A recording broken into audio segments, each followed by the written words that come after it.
You're gonna be fine, and we're gonna get through this. Watch. Just follow.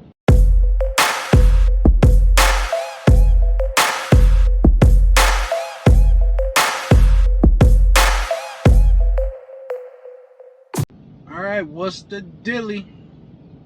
Reporting to you live from a sleeper berth in the back of a semi-truck. Alright, let's see. There's another bed up there. I'm on the bottom bed. Usually I would have a partner, but I don't right now, and I'm okay with that. So anyways, what I want to talk to you today is identity, and how for myself that this has caused me some problems. So it's probably causing you problems as well, because it's really a subconscious thing, and unfortunately, if you don't have the tools and resources to be able to even know who you really are, it's probably an identity problem. So, in your experiences in life. So when I was younger, I hung out with a rough crowd. They done did a whole bunch of wild things. Pretty much what you would hear and see in any ghetto of any state in the United States. I'm not sure if they do the same things in other countries, but I'm assuming that it only can get so extreme. And but you know, typical ghettos, typical neighborhood kids and inner city children doing inner city things. I hung out with this group of people. I found out later on in life that hanging around this group of people validated my identity, how I identify as myself. So if we all come from the same type of background, if we all got the same type of upbringing, parenting, you know, if we all witnessed the same type of violence and crimes, if we've all done the same drugs and stuff like that, if we've all dated the women, you know, the similar women, and went and just had the same similar experiences, that is going to just compound on your identity. And when it comes to you changing yourself up, it's going to be hard to shake. So what do I mean by that? Is I have seen many people, when I used to be a manager at one time at a bar/restaurant,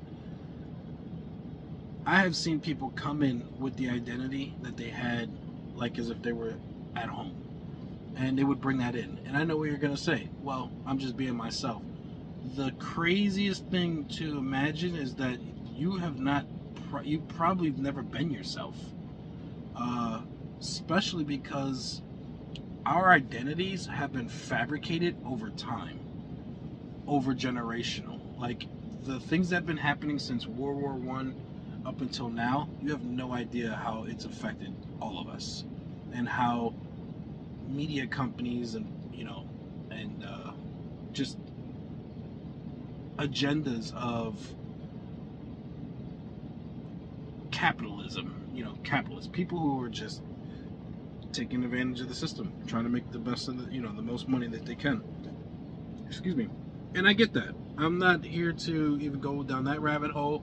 If you like, we can go chase that all you want on another day. But right now, I'm just letting you know that your identity is probably not truly who you are. And the longer that you keep trying to hold on to it, the longer you're going to the longer that you're going to just keep suffering. Like, you don't have to identify as what you were raised to think about yourself. I'll give you one of the most predatory,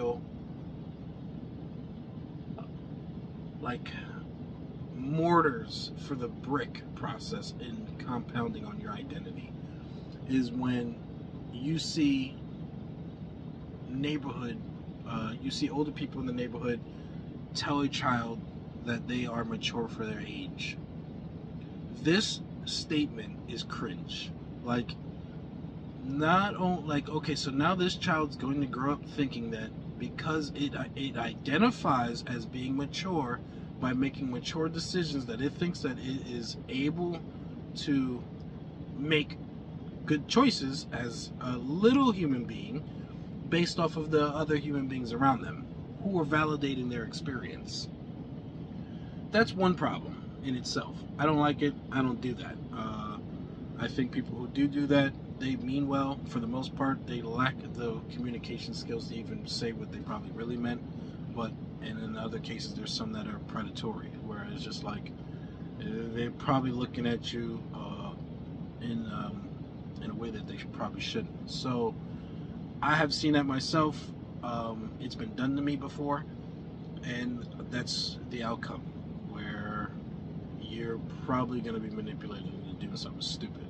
So you have to just question your identity. And I will go in a series of other videos over what this is, how it's really affecting you, and then some techniques to kind of shift your way out of it. But just know that if you're probably, like, if you're going through some things where it seems like you can't stop the cycles or the bad habits, it's probably an identity thing, and it's probably been sitting in your mind for so long that as you keep trying to quit a bad habit, or if you keep trying to change your cycles, your subconscious is going to wrap you right back in there, because it's a part of your identity. So you're going to have to really stop identifying as the things or the places or the people that you have always known. You're going to have to grow. It's going to cause you to grow. You know, you're not going to hang around people who don't read books to try to find out good information. I'm not saying that people who don't read books don't have any good information, but it's probably less information. It's probably less likely. I mean, that's data. It's facts. You're not going to go to the person who is just how can I say? You're not going to go to the person who believes in the traditional way of education and then money and earning work, time for dollars, that kind of person, to try to learn the entrepreneur route. It's just not going to work. I don't think that it's worth not listening to. I think that you should take anybody's advice that is trying to push you in the right way, and then try to pick it apart, and then take that to somebody else, like a professional, and see, try to find your way like that, by actually doing your due diligence and educating yourself on how to move forward. I'm not the one to fight against journaling. I think if you do journal, it's great. I think if you haven't never journaled before, you should probably try it at least once. I don't think that you should be stuck on a journal and making the journal your new best friend, habit-wise. Like, you're just because eventually you can just be escaping your emotions and your feelings, and you're not really processing them. And like I said, all this I will go in another video, but be careful with what you identify as. When I was born, and then in my early childhood years, they said that I was ADHD. Is that true? Probably. Do I care what they think? No. However, I wasn't able to make those choices when I was young. However, when they told my father was like, yeah, I'm not giving my child Ritalin. I'm not giving my child none of that ADHD medicine that the doctors want to give him. He's a boy, let him tear things up. Can that be the best advice? Probably not. I'm just going to be honest. However, I do not identify as somebody with ADHD. So when I come across problems, I don't just give up and say, oh, because I have ADHD, I'm just going to give up on trying. No. I'm going to keep trying then, and keep trying and keep trying. I will try to figure out a new technique or a new way to approach the problem, or take a step back, take a breather, and then come back and approach it later. But I don't identify as ADHD. It was brought to me as I had ADHD before I was probably even 5 years old. So, and like I said, my father was like, no, he's a boy. That's what it is. And you guys are probably not used to this kind of boy where he wants to, run, play. He has nothing but energy. And then he's not focused, because he's running over here doing that and doing this. again, is it possible that I have ADHD? Probably. I'm not saying that I don't. And I'm not recommending that anybody just stop taking their medication without consulting a doctor or a medical professional, or your medical professional to be exact. Now, I'm just saying I don't identify as it. So if I'm all over the place and I'm unorganized and I'm not doing what I'm supposed to be doing, I just take accountability. Like, dude, you're just not doing what you're supposed to be doing. Like, okay, but why? Well, maybe there's other reasons why. Before I even tried to condemn myself to some what they would call a mental illness, I'm not gonna do that right now. I'm gonna be like, hey, well, I got mad excuses. You got a lot of excuses. You got a lot of distractions. You know, you get distracted because you know that you have to read these emails, but now you're not reading the email. You've been scrolling on YouTube or watching a lot of YouTube videos. To me, that's not really ADHD. To me, that's escaping what what you want to do, or what you should do, or what you sought out to do. And it's probably because there's something there that just needs to be brought to your attention, and it's subconsciously. So we'll get into that in other videos. Right now, like I said, I just wanted to talk about identity and my perspective.